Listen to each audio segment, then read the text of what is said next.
सैफई गांव गए थे। बड़े विकास की बात समाजवादी पार्टी करती है।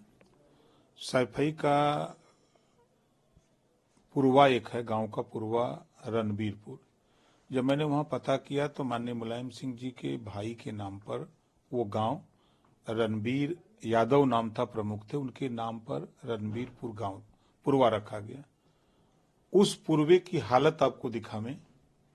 जो बंजारा समाज के लोग हैं, 100 घर बंजारा हैं, और 100 घर बंजारा में ये देखिए उनका गेट प्लास्टिक के बोरे से बना हुआ है।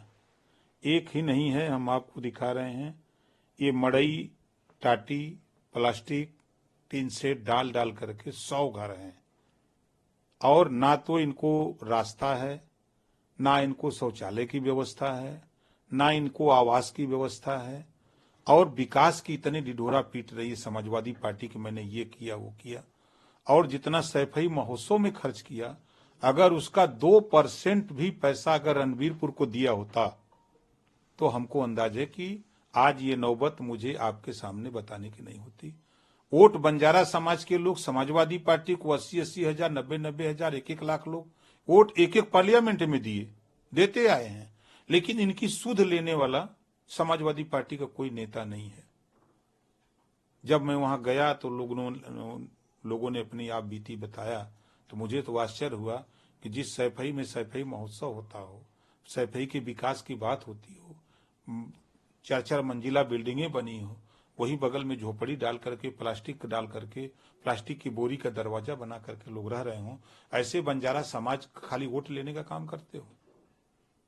कश्यप का वही हाल देखा हमने, प्रजापति का देखा, पाल का देखा, नाई, गोंड, कुम्हार, लोहार का देखा। तमाम जातियां जो उधर निवास करती हैं वो आज भी विकास से अछूती पड़ी है। देखिए, ये बैठक इसी तरह होती रहेगी।